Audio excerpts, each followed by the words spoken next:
American-funded foreign aid projects received termination notices on Thursday.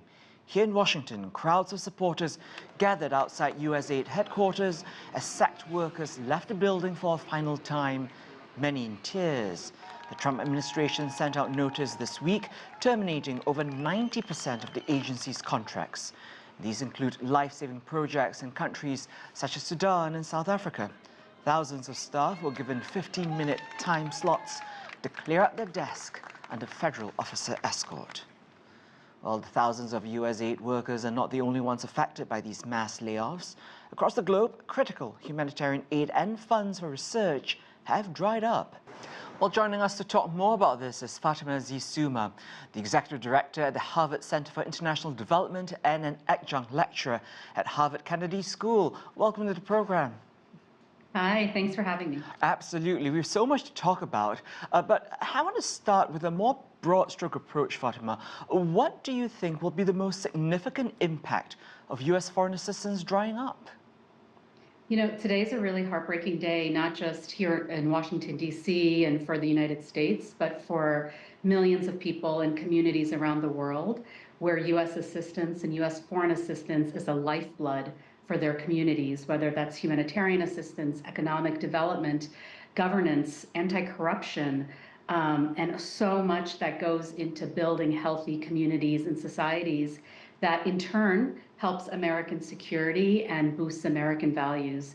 The biggest long-term impact right now from these heartbreaking moves that have happened suddenly and overnight in the last few weeks will really be the absence of global leadership of the United States on the world stage, this absence and unilateral withdrawal of the very types of assistance that help communities, countries grow their economies in healthy ways.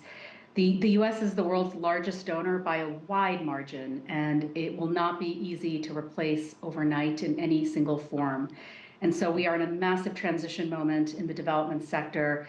Millions of lives are already affected, millions more will be affected, some in life-threatening ways. And Fatima, we should note, of course, that foreign aid has never been and is not just based on altruism alone, right? So how will the cutting of aid hurt U.S. interests abroad? USAID, as you say, you could support USAID from purely ethical and humanitarian perspectives, but USAID is also a fundamental pillar of national security, of foreign policy, of our security and our economy. USAID helps create the very conditions we need for American businesses to thrive in global markets. It's what helps our military and our security systems help our partner countries in building safe and healthy communities.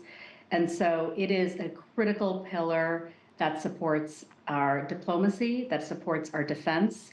And it's hard to understand a global order that is absent of the development assistance that is the very foundation that builds healthy communities. And yet the Trump administration says that U.S. foreign aid is antithetical to American values. What do you think the message is being sent to the world now then? I think it's so heartbreaking and confusing for so many to understand why this is happening right now and for what purpose.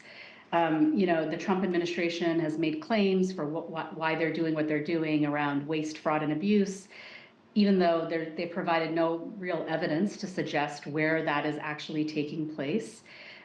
Fundamentally, it's a sad moment for the United States. It's a sad moment for so many communities because they don't really appreciate the power, both soft power and the results that U.S. assistance provides. And so I think if you're any of our partners overseas right now that have been relying on these life-saving, critical medicines, food supplies, vaccines, and other forms of assistance, you're left suddenly in a lurch with no one to step in and fill that vacuum immediately. Although there are some people, though, who are arguing that a U.S. retreat creates opportunities for countries and communities in need to rise up and come up with solutions on their own. How likely do you think that is to happen, or will other players just step in to fill the void? You know, with every crisis comes opportunity. And for many years preceding the actions of the Trump administration in the last few weeks, for many years, we have been pushing a new paradigm of development, new ways of thinking that kind of shed us from the past. It is time for a new architecture to emerge, for countries to take more ownership of how they want to build their own societies and to find new ways to invest in talent, invest in people, invest in communities. I hope that this becomes a crisis can turn into an opportunity for countries across the developing world to think through how they can better support their economies, support their priorities, and ways that we can partner with them to do that. So I hope that this is a turning page and becomes an opportunity. Unfortunately, the way that this is being done leaves very little room for planning and will leave millions in immediate pain. I like how you bring up this need for a new paradigm of development. So how do you think the sector will evolve then? The sector needs to evolve. It's always needed to evolve. And I think we have an opportunity in the coming years to shape what that looks like. The most important shape is, you know, the world today does not live in extreme poverty as it did 80 years ago when the architecture of the United Nations, the World Bank, and then subsequently USAID and other aid agencies were created.